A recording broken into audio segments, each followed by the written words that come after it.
Kita langsung saja masuk untuk materi pohon atau tree. Yang pertama definisi dulu.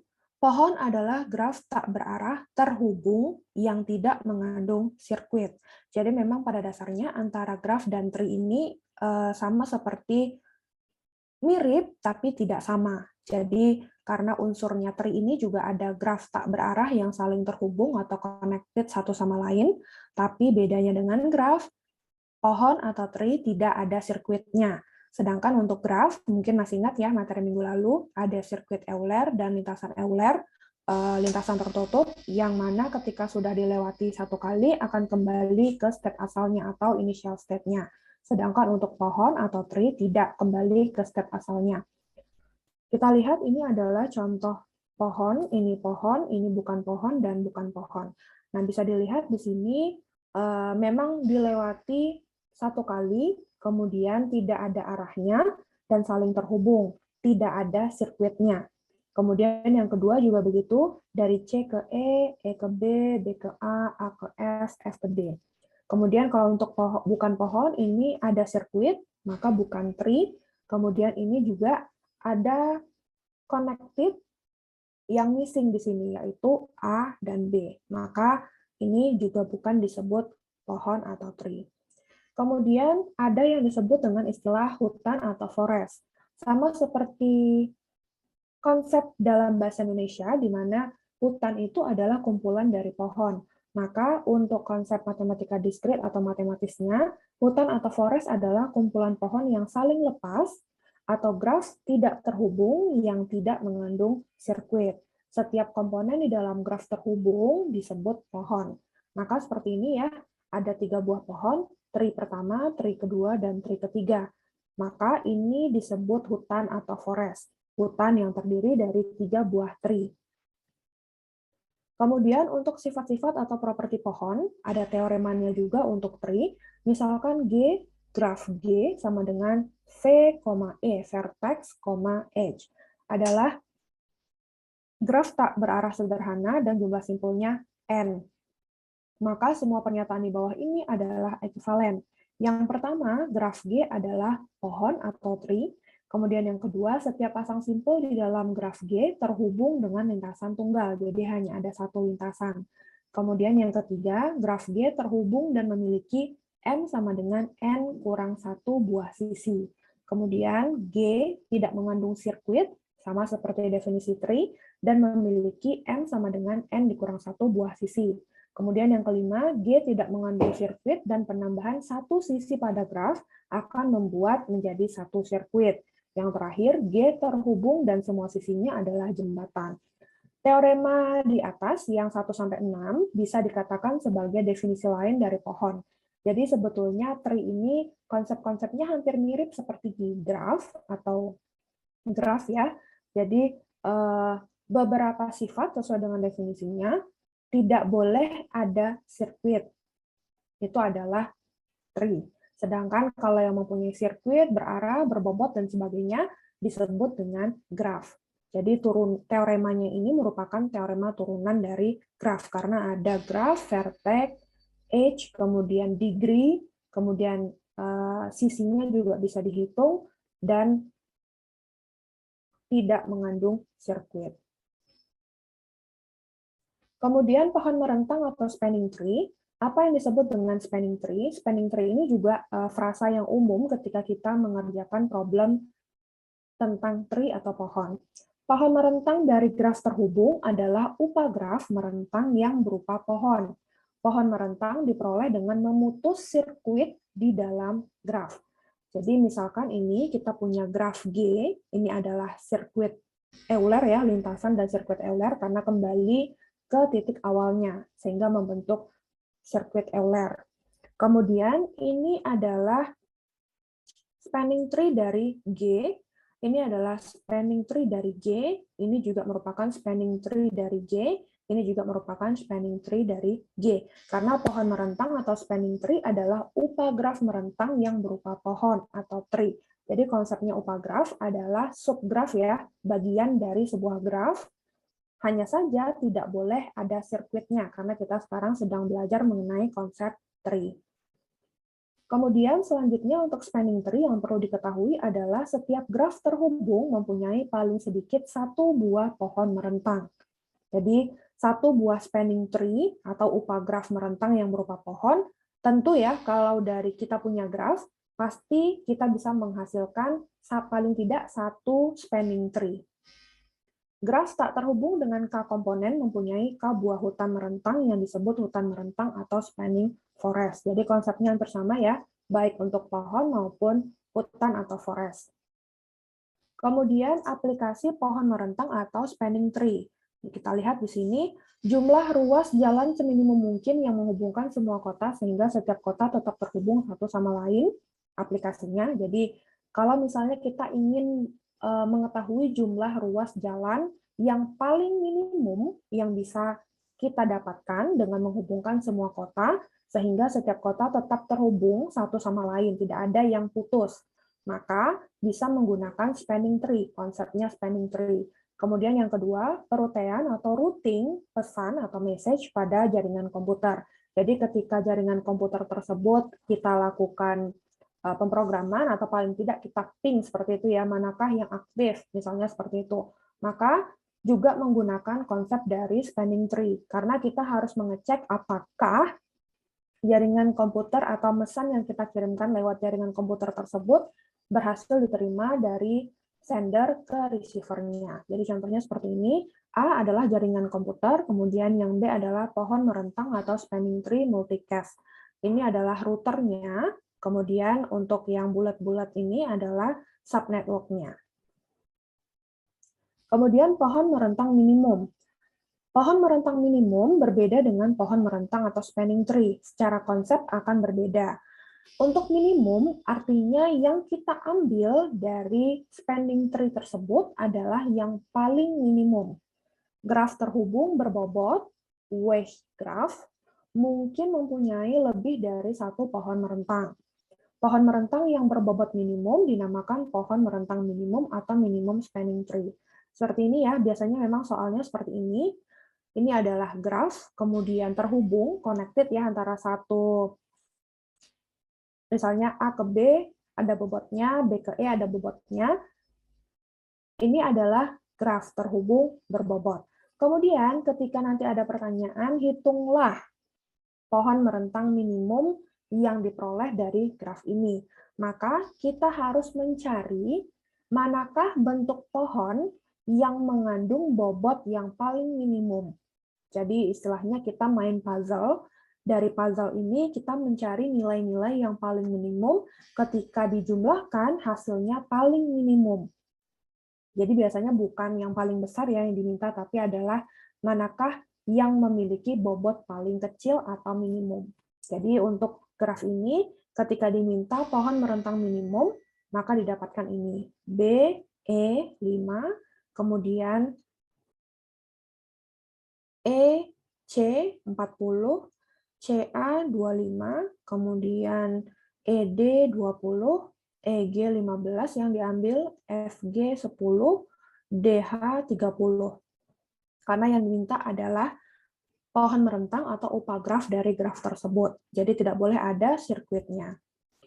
Kemudian cara untuk mencari pohon merentang minimum atau minimum spanning tree, salah satunya bisa diselesaikan dengan menggunakan algoritma prim. Mungkin sudah pernah dibahas juga ya pada konsep struktur data mengenai tree, jadi ada yang disebut dengan algoritma prim salah satunya pada tree, dan juga cukup populer. Jadi algoritma prim ini juga bisa di-coding ya, karena algoritma pasti bisa di-coding atau dibuatkan kode programnya. Langkah algoritma prim yang utama ada 3 langkah. Langkah pertama, kita ambil dulu sisi dari graf G yang berbobot paling minimum, kemudian dimasukkan ke dalam T atau tree-nya. Jadi ini setelah diketahui minimumnya, kemudian kita cadangkan dulu angka itu ke dalam T. Kemudian langkah kedua, pilih sisi U, V yang mempunyai bobot minimum dan bersisian dengan simpul di T. Tetapi U, V tidak membentuk sirkuit di T, karena tree tidak boleh ada sirkuitnya.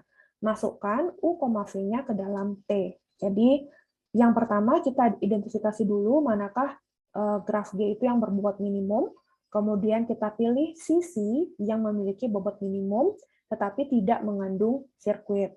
Kemudian langkah ketiga, ulangi langkah kedua sebanyak N dikurang 2 kali. Kemudian selesai. Ini adalah pseudocode-nya. Ya, pseudocode-nya tergantung bahasa pemrograman yang akan digunakan untuk mengimplementasikan algoritma prim. Tapi paling tidak ini adalah bahasa pemrograman atau pseudocode dari algoritma ini.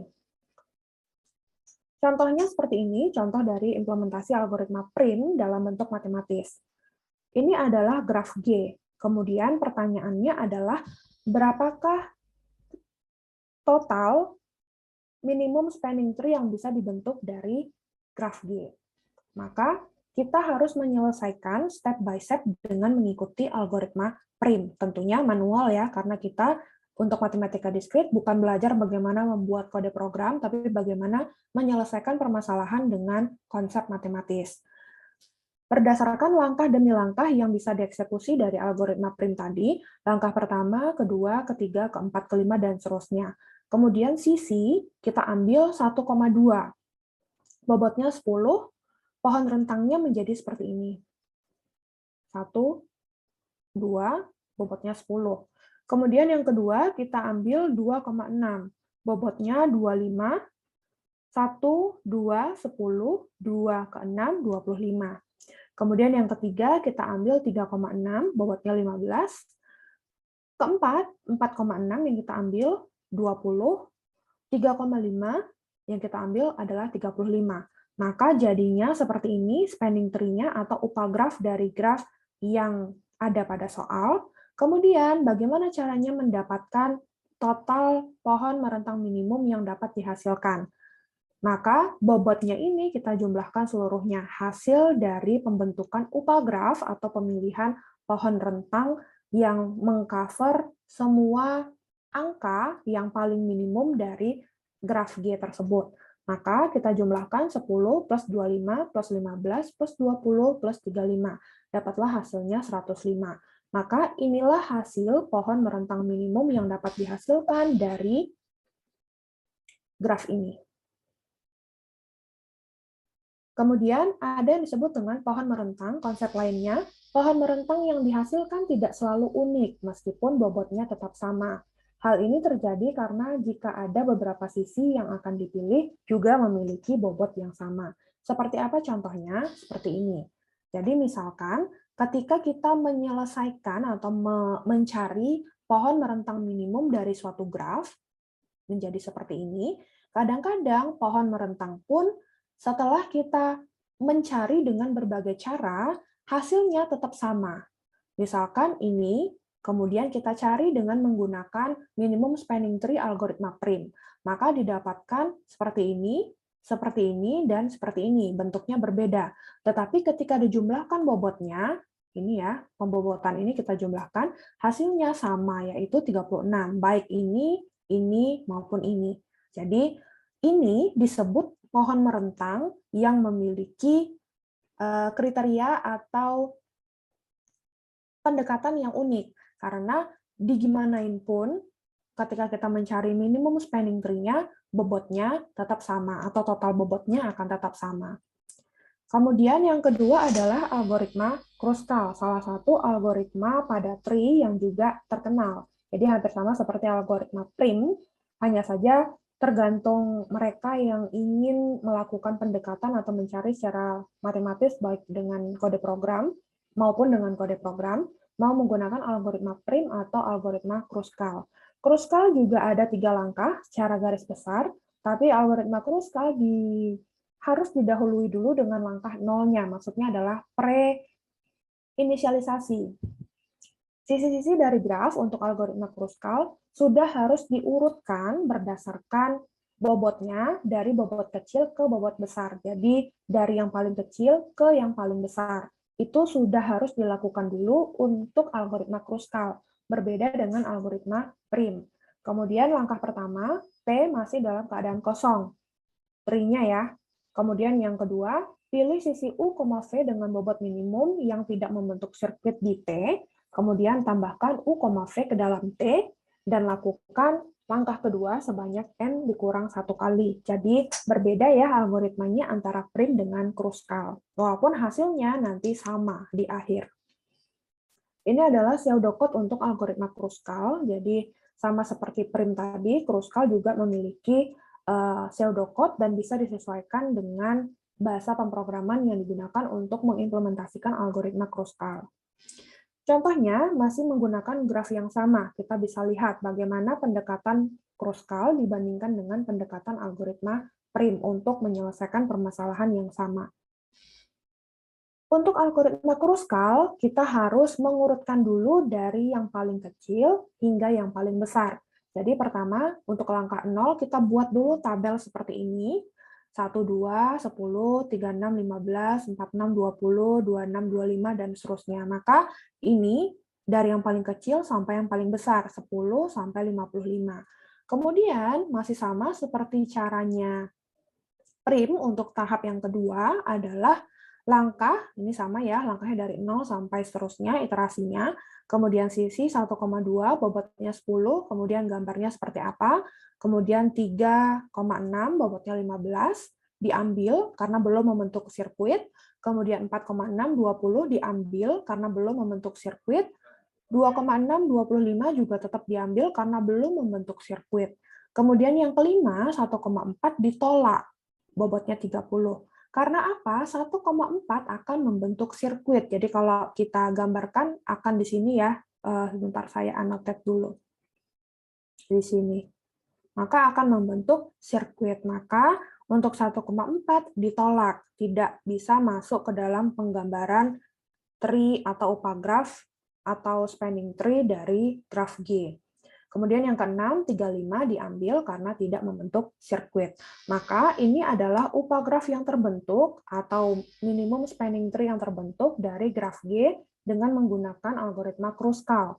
Maka sama seperti langkah terakhir pada algoritma prim, dijumlahkan semua bobot yang terpilih pada saat iterasi dilakukan. Maka kita jumlahkan 10 tambah 25 tambah 15 tambah 20 tambah 35, hasilnya adalah 105. Kemudian pohon berakar atau rooted tree. Pohon yang satu buah simpulnya diperlakukan sebagai akar dan sisi-sisinya diberi arah sehingga menjadi graf berarah, dinamakan pohon berakar atau rooted tree. Ini adalah contoh rooted tree. Yang pertama adalah pohon berakar, ini ya. Jadi ini adalah akarnya, akar yang utama, kemudian ini adalah sub akarnya, jadi anak-anak akarnya. Kemudian ini juga sama ya bentuknya walaupun tidak ada tanda panahnya. Ini juga sama. Ini juga disebut rooted tree. Kemudian ini ya bisa dibuat menjadi ini, tergantung dari akarnya mau yang mana. Mau simpul yang mana. B kah? Maka B akan seperti ini jadi akar utama, maka ini menjadi anaknya, ini juga menjadi anaknya. Ini juga jelas anaknya, karena ini adalah bagian dari D. Kemudian kalau E yang jadi simpul akar utama, maka ini anaknya, kemudian ini anaknya, dan ini merupakan anak dari D. Jadi pembentukan rooted tree ditentukan atau disesuaikan berdasarkan mana sih dua simpul atau simpul, bukan dua ya, simpul yang menjadi akar utama pada tree tersebut. Jadi ini ya, ini adalah bentuk grafnya, karena dia bukan bentuk graf yang ini disebut pohon karena tidak mengandung sirkuit. Dan jika ingin membentuk tree ini menjadi rooted tree, maka seperti ini. Ini B sebagai akar utama, E sebagai akar utama. Kemudian anak-anak akarnya atau akar-akar yang lainnya akan mengikuti berdasarkan gambar graph tree yang tersedia. Kemudian terminologi pada pohon berakar ada yang disebut anak, child atau children, dan orang tua atau parent. Nah ini mungkin akan mengingatkan kalian pada konsep PBO atau pemrograman berorientasi objek, di mana ada sebutan child, children, parent, pada konsep inheritance atau pewarisan. Di pohon juga ada parent dan child-nya. Di sini kita lihat contohnya. B C, D adalah anak-anak simpul dari A. A sebagai akar utamanya. Kemudian A disebut orang tua atau parent dari anak-anak B, C, D. Kemudian yang kedua adalah lintasan atau path. Bisa dilihat di gambar ini ya. Lintasan dari A ke J adalah A, B, E, J. Jadi lintasan adalah manakah yang dilalui untuk nyampai ke not atau simpul tersebut. Jadi ini ya, dari A ke J, maka A, B, E, J. Panjangnya otomatis 1, 2, 3. 1, 2, 3. Saudara kandung atau sibling. F, kita lihat ya. Bentar saya ganti dulu. Nih. F adalah saudara kandung dari E. Tetapi G bukan saudara kandung dari E, karena orang tuanya atau parent-nya berbeda. Parent-nya E dan F adalah B, parent-nya G adalah D. Otomatis karena parent-nya berbeda, maka tidak bisa disebut sibling atau saudara. Sama seperti konsepnya kita ya, dalam berkeluarga, yang orang tuanya sama akan disebut sibling, yang berbeda maka bukan sibling.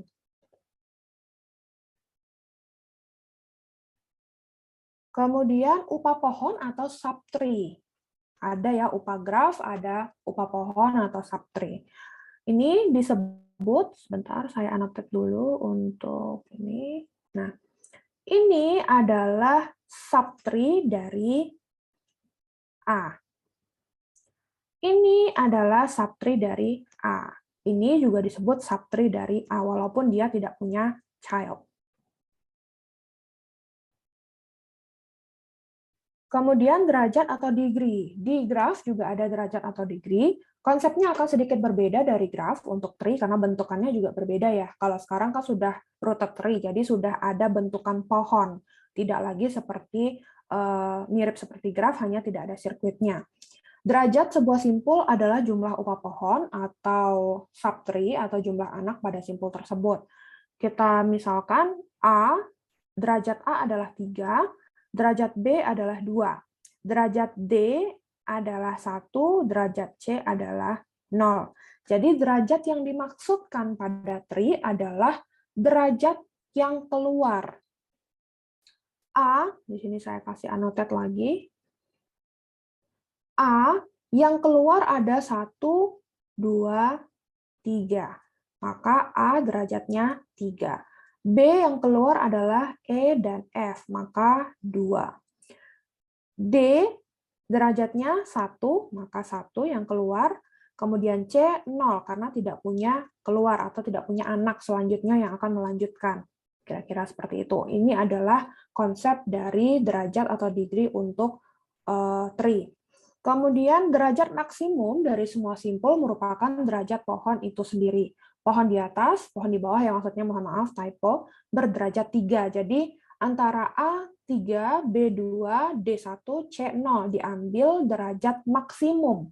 Itulah derajat pohon tersebut. Maka yang diambil adalah derajat A adalah 3, maka derajat pohon ini adalah 3.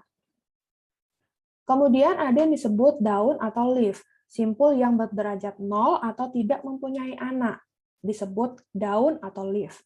Nih ya, manakah dari gambar ini yang termasuk daun? Maka bisa kita tentukan yang bukan yang termasuk daun atau leaf adalah H, I, J, F, C, dan yang terakhir adalah L dan M. Sebentar, ini saya harus gambarkan dulu. Nih ya, L dan M. Jadi tidak punya anak lagi, yang paling terakhir atau yang paling bungsu. Itulah yang disebut dengan daun atau leaf. Kemudian simpul dalam atau internal nodes. Manakah yang termasuk simpul dalam untuk gambar ini?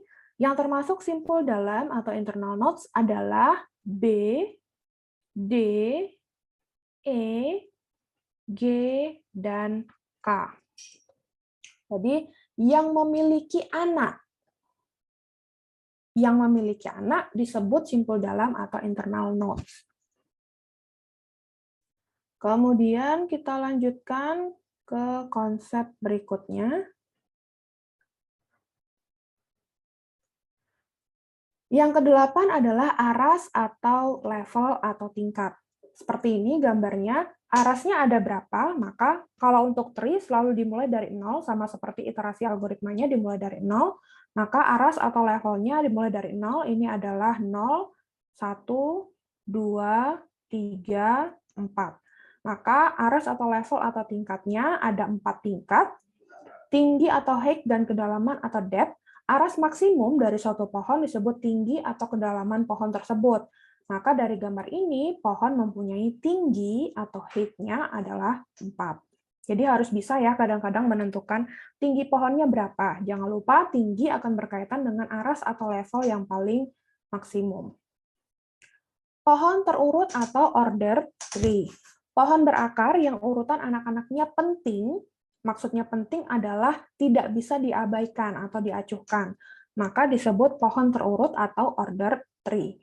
Contohnya seperti ini, A dan B, ini adalah order tree, ini adalah order tree. Kita lihat kenapa termasuk order tree. Karena tidak ada anak-anak yang hilang. Semuanya berpengaruh, semuanya penting. Baik di sini yang A maupun yang B. Hanya saja implementasi atau penggambaran ataupun visualisasinya berbeda. Contohnya seperti ini ya. Ini tiganya di tengah, kemudian ini di sebelah kiri, ini di sebelah kirinya 2, di yang kanan, yang 2-nya di sebelah kanan. Untuk order tree, urutan anak-anaknya penting. Maka kalau misalnya kita berbicara mengenai order tree, ada yang namanya pohon N-eri. N-eri itu, N itu berdasarkan simpul cabangnya ya. Jadi misalkan simpul cabangnya memiliki 4, berarti ternary. Kalau punya 2, berarti binary. Contohnya seperti ini, ada sentence, subject, verb, object, article, noun phrase, verb, artikel, noun, dan seterusnya. Ketika kita mau membuat kalimat, a tall boy wears a red hat, maka a tall boy wears a red hat.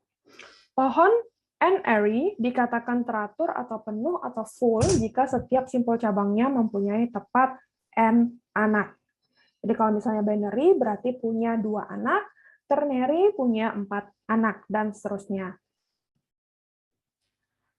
Binary tree. Binary tree adalah salah satu pohon yang paling sering digunakan dan disebut-sebut, baik dalam konsep penelitian maupun implementasi. Binary tree adalah pohon N-eri dengan jumlah simpul cabangnya itu 2. Pohon yang paling penting karena banyak aplikasinya. Setiap simpul di dalam pohon biner mempunyai paling banyak 2 buah anak, karena sesuai dengan konsepnya, pohon N-eri dikatakan teratur atau penuh ataupun full jika setiap simpul cabangnya mempunyai tepat N anak. Kalau 2 berarti 2 anak. Dibedakan antara anak kiri atau left child dan anak kanan atau right child. Jadi antara anak kiri dan anak kanan akan berbeda posisinya maupun perlakuannya. Karena ada perbedaan urutan anak, maka pohon biner adalah pohon terurut atau order tree, yang semua anaknya penting dan harus diikutkan ke dalam komputasi ataupun perhitungan. Contohnya seperti ini, 2 buah pohon biner yang berbeda, order tree, binary tree karena punya 2 anak, tetapi posisi anaknya berbeda. Yang manakah yang berbeda? Yang ini berbeda. Ini ke kiri, sedangkan ini ke kanan. Berbeda, walaupun sama-sama A, B, C, D.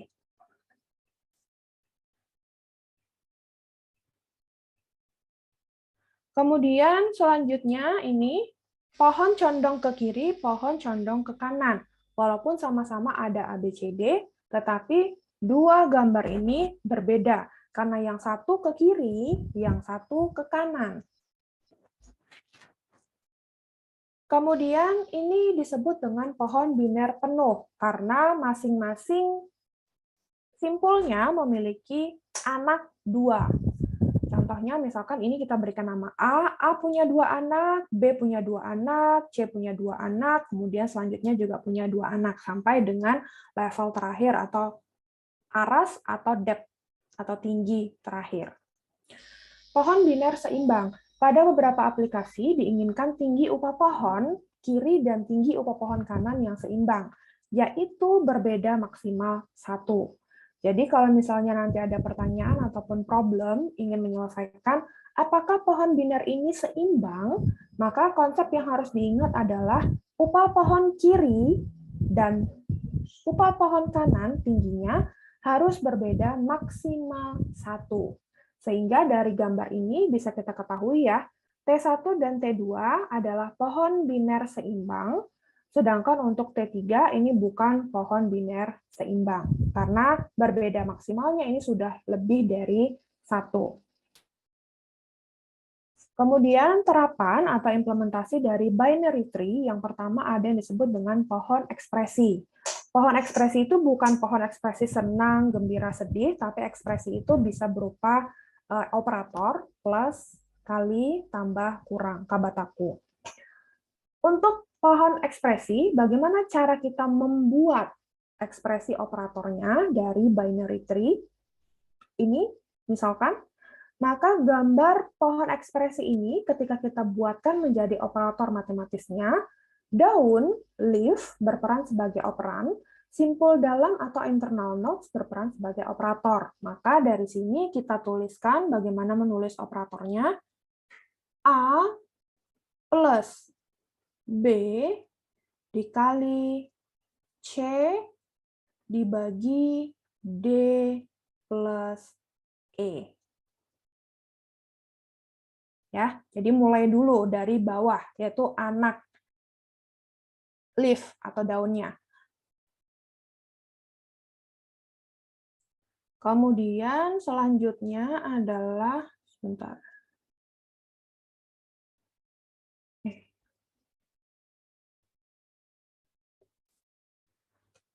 Pohon keputusan atau decision tree. Decision tree banyak sekali dimanfaatkan atau digunakan untuk menyelesaikan permasalahan seputar kecerdasan buatan. Untuk mengambil suatu keputusan baik di bidang medis, industri, manufaktur, kemudian pendidikan, ketika kita ingin memutuskan sesuatu berdasarkan beberapa variabel atau subjek, maka bisa menggunakan decision tree yang merupakan bagian dari binary tree, yang merupakan bagian dari order tree, yang merupakan bagian atau konsep luas dari tree atau pohon. Seperti ini ya konsepnya decision tree. Jadi ada A bagi B, A besar B, maka akan dieksekusi ini, B besar A, maka akan ke sini, kemudian begitu selanjutnya sampai leaf atau daun. Ini pohon keputusan untuk mengurutkan 3 buah elemen. Jadi bagaimana algoritmanya bekerja bisa digambarkan dengan binary tree, khususnya decision tree. Kode awalan atau pohon biner dari kode prefix seperti ini, sama cara membuatnya. Kalau sudah diketahui pohonnya, maka kita tinggal gampang sekali untuk membuatnya menjadi kode prefix. 000, 001,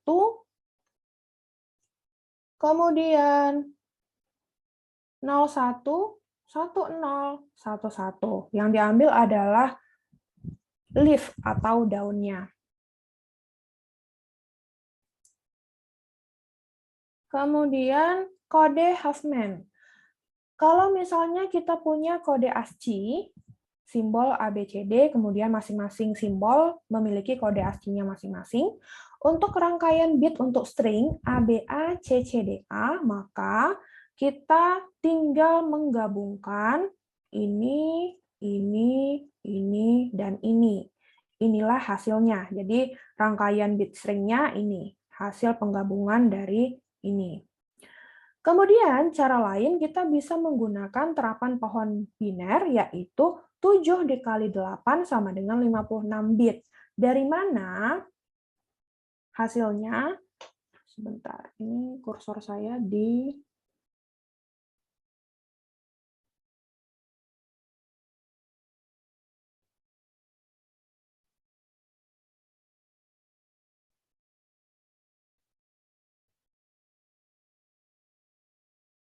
Nah, 7 dikali 8, 1, 2, 3, 4, 5, 6, 7, 8.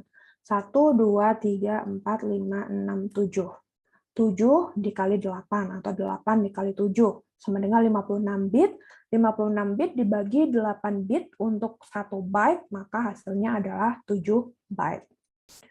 Kemudian ini tabel kekerapan atau frekuensi dan kode Huffman untuk string ABA, CCDA. Simbol kekerapannya untuk A, B, C, D akan berbeda kekerapan, peluang, dan kode Huffman-nya. Dengan kode Huffman, rangkaian bit untuk ABA, CCDA adalah 13 bit. 1, 2, 3, 4, 5, 6, 7, 8, 9. Kemudian,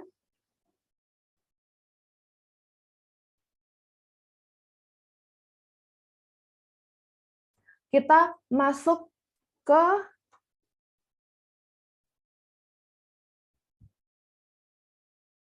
algoritma pembentukan pohon Huffman sesuai dengan implementasi atau terapan pohon biner. Algoritma pembentukan pohon Huffman, yang pertama pilih dua simbol dengan peluang atau probabilitas paling kecil. Kedua simbol tersebut dikombinasikan sebagai simbol orang tua dari simbol B dan D, sehingga menjadi simbol BD dengan peluang 1/7 ditambah 1/7, yaitu 2/7. Jadi ini ya, BD 1/7, 1/7. Yaitu jumlah peluang kedua anaknya dari simbol B dan simbol D.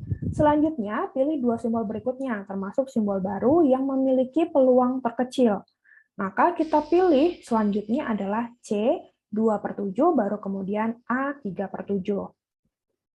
Kemudian langkah terakhir adalah ulangi langkah 1 dan 2 sampai seluruh simbol habis. Maka seperti ini hasil terapan pohon biner berdasarkan kode Huffman-nya. ABCD 7/7, A 3/7, CBD 4/7. Kemudian kita pilih C 2/7, ini sisa BD 3/7. Kemudian dari BD, B, dan D. B-nya 3/7, D-nya 3/7. Maka untuk mendapatkan ACBD, A 0, sebentar saya annotate biar kelihatan, 0, kemudian C 1, 0, kemudian untuk B 1, 1, 0, untuk D 1, 1, 1. Jadi dari atas ke bawah. Kemudian kita lanjutkan. Terapan pohon biner selanjutnya adalah pohon pencarian biner. Seperti ini ya. Ini adalah kata kuncinya yang harus diingat kalau ada pohon pencarian biner. R, T1, T2. R atau ini ya, sebutannya R saja, T1 dan T2. T1 nilainya lebih kecil daripada R, sedangkan T2 lebih besar. Jadi ini seperti ini seperti ini.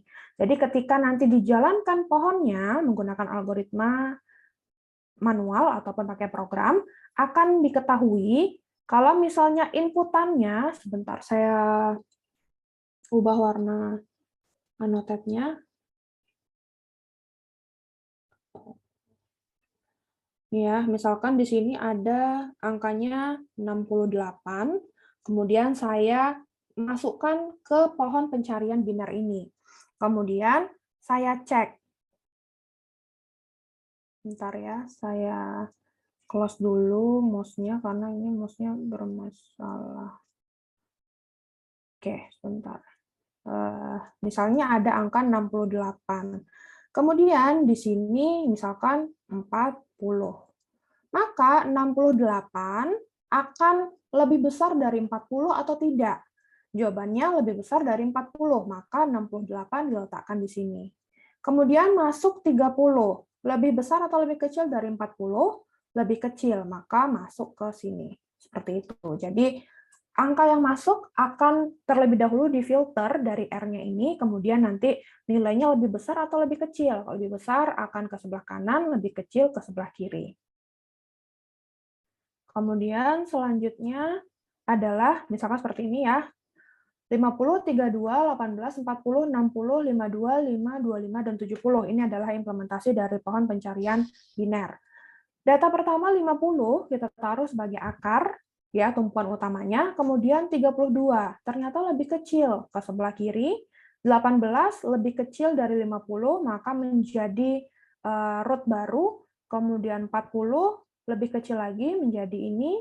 Kemudian 60 lebih besar, sini, oh ini mohon maaf ya, ini salah, harusnya 60, keliru. Kemudian 52 lebih besar dari 50, ini, kemudian 5, ini, kemudian 25, ini, karena lebih kecil dari 50, 70 lebih besar, maka ke sebelah kanan. Seperti itu ya untuk implementasi dari pohon pencarian biner. Kemudian selanjutnya ada yang disebut dengan penelusuran atau traversal pohon biner atau binary tree. Ada yang disebut dengan pre-order, in-order, dan post-order. Sama-sama memiliki R, T1, dan T2. Untuk pre-order, pertama kali kita harus kunjungi R-nya dulu. Jadi harus ke pusatnya dulu, ke sini dulu. Kemudian kunjungi T1 secara pre-order, kunjungi T2. Sedangkan untuk in order, T1, R, T2. Kunjungi T1 dulu, kunjungi R, kunjungi T2. Sedangkan post order, T1, T2, R. Kunjungi T1 dulu, kunjungi T2, baru kemudian R.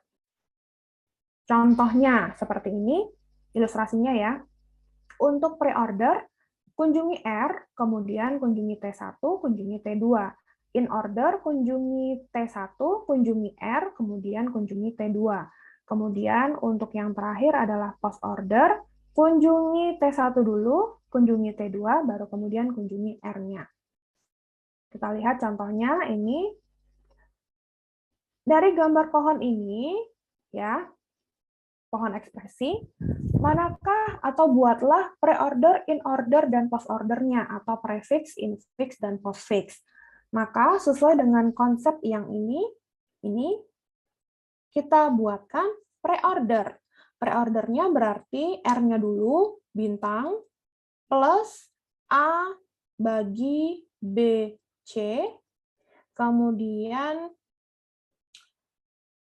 minus D bintang, E, F. Pre-order, prefix. In order kita mulai dari T1 dulu. A plus B bagi C bintang, kunjungi R, kemudian D minus E bintang F.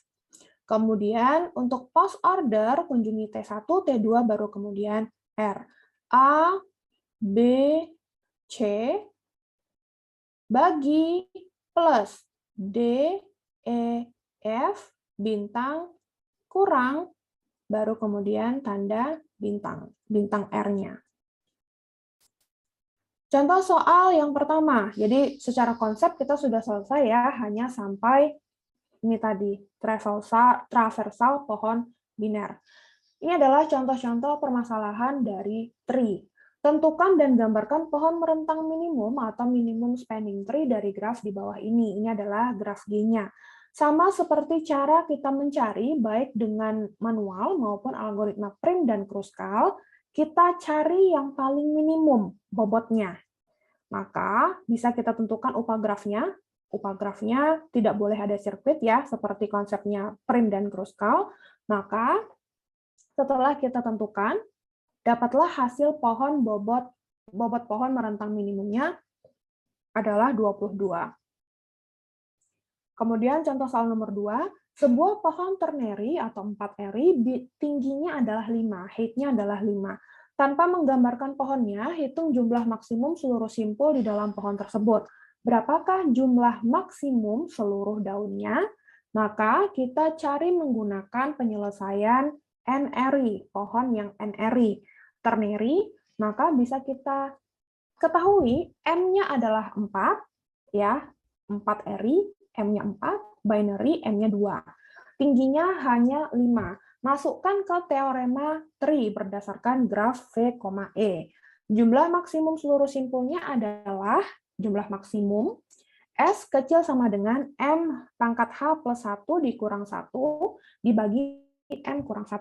Maka dapatlah 1365 simpul yang paling maksimum, sedangkan jumlah maksimum seluruh daun atau leaf adalah kecil sama dengan M pangkat H, sama dengan 4 dipangkatkan 5 sama dengan 10, 24 leaf atau daun. Artinya, kita tidak perlu menggambarkan pohon, tapi kita bisa mendapatkan jumlah maksimum seluruh simpul dan jumlah maksimum seluruh daun atau leaf-nya dengan menggunakan rumus sesuai dengan teorema tree dari turunan teorema graf. Kemudian contoh soal berikutnya, diberikan masukan berupa rangkaian karakter dengan urutan sebagai berikut, PT, BF, HK, N, SAU, NI, DC, WO. Gambarkan pohon pencarian atau search tree yang terbentuk dari masukan rangkaian karakter itu. Kemudian yang kedua, tentukan hasil penelusuran pre-order, in-order, dan post-order atau prefix, suffix, infix dari pohon jawaban A di atas. Jadi kita tentukan dulu pohon pencariannya, kemudian dari pohon itu sudah ketemu gambar pohonnya, kemudian diminta untuk menelusuri pre-order, in-order, dan post-order. Maka kita langsung bisa mencari pohon pencarian biner yang terbentuk, ya seperti ini ya. Ini konsepnya itu sama seperti ini yang tadi, ya. P, kemudian apakah T lebih besar daripada P? Iya, maka sebelah sini. Kemudian B sebelah sini, dan seterusnya. Itu ya maksudnya. Dan kita lihat pembahasannya. Seperti ini ya, P, T, B, dan seterusnya. Maka pre-ordernya sama seperti konsep R, T1, T2, T1, R, T2, T1, T2, R. Maka pre-ordernya PBA, FDC, HKI, NMO, TSUW. Kalau in order, A, B, C, D, F, H, I, K, M, N, O, P, R, ini sebagai R ya, untuk di nodenya atau notasinya, kemudian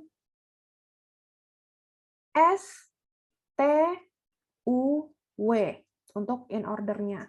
Post ordernya A, C, D, I, M, O, N, K, H, F, B, ke T2, S, W, U, T, kemudian R, P. Kemudian contoh soal lainnya untuk implementasi tree, sebuah turnamen catur diikuti oleh 5.000 orang peserta. Berapa banyak pertandingan yang harus diadakan sampai ditemukan seorang juara jika turnamen menggunakan sistem gugur, yaitu peserta yang kalah tidak dapat bertanding lagi, dan peserta yang menang akan melawan pemenang pertandingan lainnya. Pohon graf apa yang akan terbentuk? Maka langsung kita jawab dengan konsep tree. Bisa dimodelkan dengan full binary tree. Daun atau leaf menyatakan pemain, simpul dalam internal nodes-nya, termasuk root-nya menyatakan pemenang pertandingan. Jumlah simpul berarti total banyak pertandingan yang dilakukan sampai menjadi juara. Maka bisa kita misalkan, I adalah banyaknya simpul dalam, T adalah banyaknya simpul daun atau leaf. Setiap pertandingan menggugurkan seorang pemain, akhirnya hanya ada satu pemenang. Tidak boleh main berkali-kali. Maka berlaku hubungan I sama dengan T dikurang 1. Maka karena tadi kita punya 5.000 orang peserta, maka 5.000 dikurang 1 sama dengan 4.999 pertandingan. Graf yang akan terbentuk adalah pohon biner penuh, sesuai dengan pemodelan yang kita lakukan. Kemudian, contoh soal lainnya, tentukan hasil penelusuran pre-order dan post-order dari pohon ternary berikut ini. Jadi ini gampang ya, sama seperti contoh soal sebelumnya. Tinggal kita buat pre-order A, B, C, D, E, F, G, H, J, K, L, M, P, KN. Sedangkan untuk post ordernya CDE, BGH, FKL, PQ, MN, GA. Ini adalah 5 contoh soal yang berkaitan dengan tree, serta bagaimana implementasi atau problem tree itu diselesaikan. Jadi bermacam-macam ya, bisa yang diminta adalah pre-order, post-order, kemudian berapa banyak pertandingan, kemudian bisa diselesaikan atau graf yang terbentuk dari permasalahan tersebut, graf apa atau tree apa, kemudian operator juga dari tree, kemudian nanti ada pohon ekspresi diminta untuk menyelesaikan permasalahan setelah operator ekspresinya itu tersusun. Untuk ekstra, di sini saya menambahkan satu slide, kira-kira mungkin ada pertanyaan. Kenapa sih kita harus mempelajari konsep graph dan tree ini? Apa hubungannya dengan mata kuliah kita yang lain, seperti kecerdasan buatan dan lain-lain? Untuk implementasi tree, mungkin memang tidak semua konsep tree akan digunakan di berbagai soal atau permasalahan di dalam kehidupan sehari-hari ya, khususnya untuk anak-anak yang berkaitan dengan IT atau computer science, ilmu komputer, informatics, sistem informasi, dan kita teknik. Untuk tree, contoh yang paling sederhana adalah yang berkaitan dengan implementasi kecerdasan buatan. Tentunya kalau kecerdasan buatan pasti akan berkaitan dengan machine learning, akan berkaitan dengan STKI atau sistem temu kembali informasi atau information retrieval, akan berkaitan dengan deep learning, akan berkaitan dengan RPA, proses cerdas otomasi robot, dan lain-lain. Contohnya, contoh-contoh penelitian yang menggunakan algoritma atau metode tree yang sudah berhasil dipublikasikan oleh peneliti-peneliti di seluruh dunia, tidak hanya Indonesia. Ini saya lampirkan. Yang pertama adalah decision support untuk medical data, data medis, menggunakan 3D decision tree. Jadi visualisasinya menggunakan decision tree, 3 dimensi. Kemudian tactical decision system. Bagaimana caranya sistem tersebut dibangun yang membutuhkan strategi atau prosedural dari pertandingan tenis meja dengan menggunakan metode C45 decision tree, masih konsep tree. Kemudian akurasi prediksi untuk distributed decision tree using machine learning approach, jadi bagaimana memprediksi akurasi dengan bantuan tree. Kemudian COVID symptom severity using decision tree, juga bisa tentang COVID. Kemudian penelitian tentang keputusan harga atau biaya untuk manufaktur enterprise juga menggunakan decision tree secara teori dan konsep implementasi.